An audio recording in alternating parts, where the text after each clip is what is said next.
Hello everyone, welcome back to yet another kind of installment here for my Atlanta primer of decks to see, and we're up next with none other than Green Steel, Emerald Steel, more the aggressive kind of discard variation of the deck. A deck I played in one of the online Dia challenges not too long ago, a slightly different version, but this one I think has kind of come to me over the past few sets, and is one of the variations I do like quite a bit.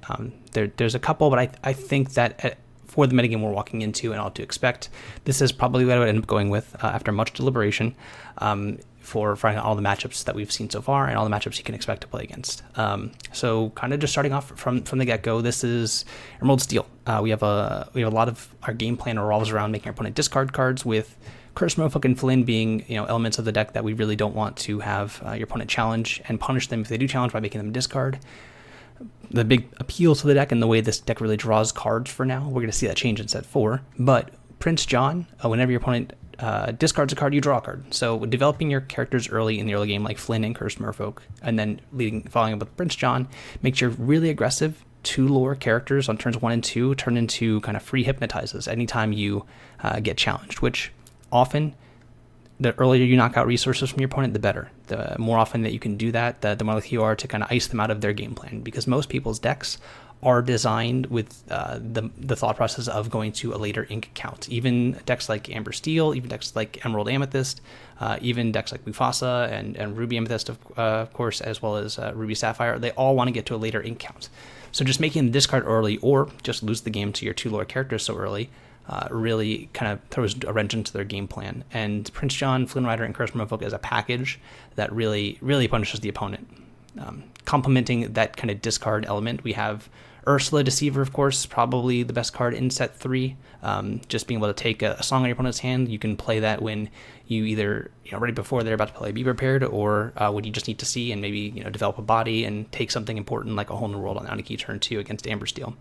Sudden Chill, another 2-cost song that makes them discard. You can, lead the gauntlet by going Cursed Merfolk into Flynn Rider, and then on turn 3, develop your Prince John and use the Flynn Rider to even sing the Sudden Chill just to knock a card out of their hand, a common play pattern with this deck.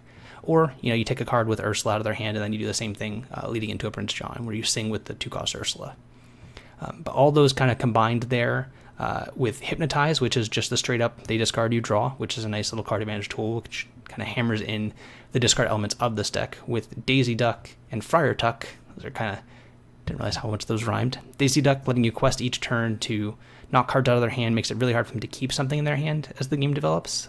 With cards like Flavor Sham, you get a repeated discard effect, which is hard to manage. And Friar Tuck, when you're typically on the play, has an immediate impact of them discarding, and we've seen over the course of this set, just the immediate impact of some cards is really relevant to how cards interact with things like Medusa, where they're so easily answered that when you play them, having that impact is really important.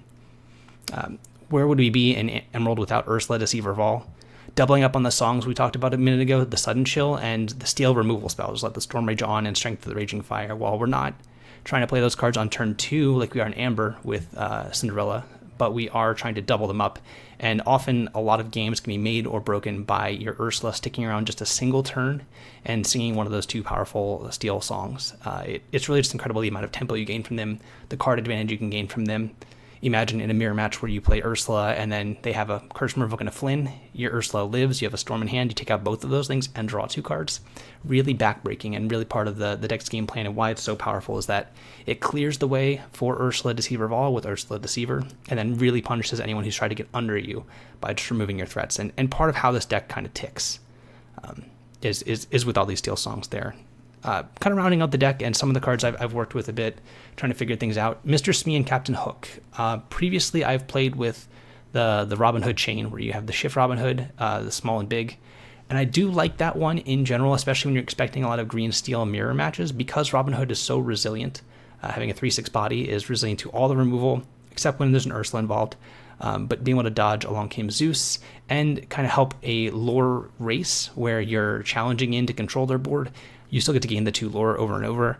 I do like the Robin Hood package, but I think for this deck, kind of being more focused, having less 5-cost characters in your deck, or 5-cost cards in general, is probably where you want to be for best of 2 format, and where you want to kind of tilt your deck to be able to go empty-handed on turn 4 and not to feel bad about it, not have to worry about, later in the game if you draw a Captain Hook and you have only 4 ink, if I'm going to ink it or play it, you have the Beast Tragic Hero, which is a really in the deck as a kind of a game ender, where you happen to get that much ink, usually from the extra cards you'll see from Prince John or doubling up on the Ursula Storm package. But the idea behind Captain Hook and Mr. Smee, just a lot of pressure.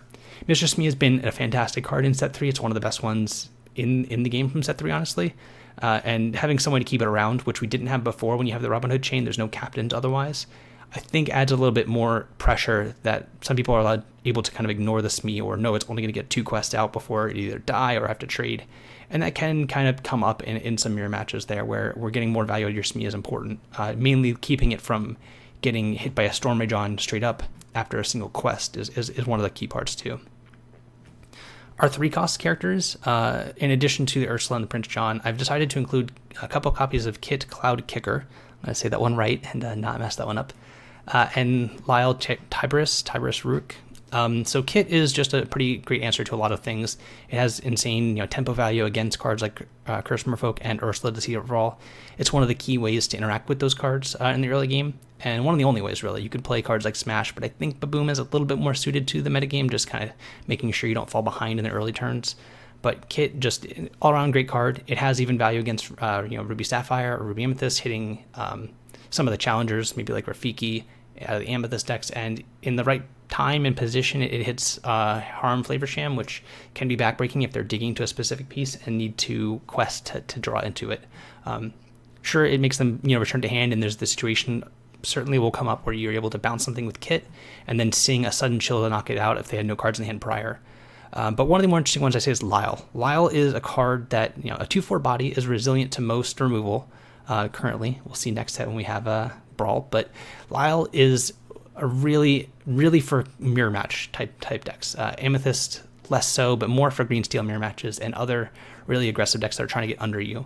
Giving something reckless is an incredibly powerful ability when you're trying to fight against Curse Merfolks, and even against the Emerald Amethyst decks. Curse Merfolk doesn't always have the luxury of being picked up by a Mim to kind of shut off the reckless downside or drawback that Lyle's trying to have happen. But more importantly, the ability for Lyle to be played into a board state and then utilize your characters in kind of a way to come back in the game, trading your characters for their characters, which your deck doesn't often want to do, but when you're behind, you may have to. And that aspect of the card where they lose lore, which there are very few ways in the game to make your opponent lose lore. And Lyle is, if this was an inkable card, we would not be even thinking about the possibility of not playing Lyle. It'd be a 4 of in every Emerald deck. Lyle is an incredibly powerful card. The only thing holding it back is the uninkable part. Even against Ruby Sapphire, Lyle does a really good job in the late parts of the game where you're racing and you're a little bit worried about them coming back. Giving cards like Flavor Sham and Tamatoa Reckless stops them from questing, which both their abilities are on quest. They're not an exert ability. So stopping Tamatoa from rebuying an item for a turn, or stopping Flavor Sham from drawing 2 cards for a turn and having them challenge into something, or just not even challenge or quest or anything, I'll turn is really all you may need at certain times to kind of swing the race in your favor. Lyle's, again, good in pretty much every matchup. The only reason we don't see more is because it's uninkable, and I think Prince John's a little bit more core to the overall game plan. But yeah, look for it in many decks going forward, not just this one, but even in set 4, I think there's a home for it, despite a lot of the removal that now can be played to take care of it. Just an incredibly powerful card. We talked about some of the songs. I think the Steel songs are pretty standard. Along Came Zeus answers some big things. Strength and Storm are really good with Ursula. Sudden Chill, same thing. Baboom is to just make sure you don't lose to Curse Merfolks going second. There's not too many 1-cost characters that help challenge. You just have Captain Hook, so having another 2 that can answer Curse Merfolk can be really important. Can also help finish off or clear things like Cinderella, which can be problems for this deck when going second a lot of the time. Hypnotize, an extra discard, and Beast Tragic Hero.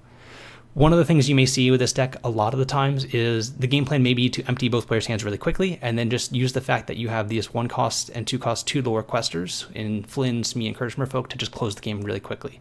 So in the situation where you're kind of top decking both of you back and forth, you want some good cards to top deck, and Beast is probably the best one at 5 to play. Robin Hood, of course, survives cards like Zeus, but standalone cards, Beast is just a solid card we've seen for the duration of the entire format. The only reason it's seen such a downtick in popularity right now is because of Medusa. But Beast is solid, and it's just an incredible card that, if damaged as well, can help challenge locations the turn after. But really just an all-star card that I wouldn't be afraid to ink early, but also something to make sure you have a game plan and kind of plan out your turns 1 through 4 from the get-go. This is a deck that requires a ton of planning, and it can punish you for not planning correctly.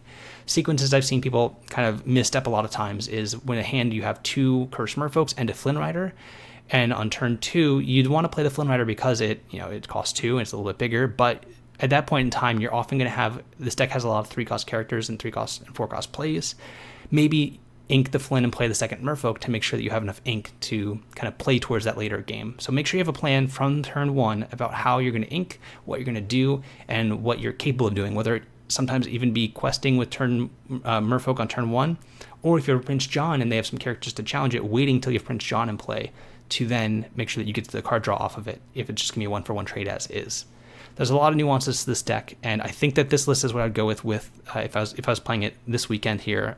Just a really aggressive, least slanted deck that makes use of a lot of really powerful cards and efficient cards. The name of the game is being efficient, and this deck does it pretty darn well. We've seen it win the last online May the 4th, event there on Pixelborn with the Lorcana Play Network with the pack.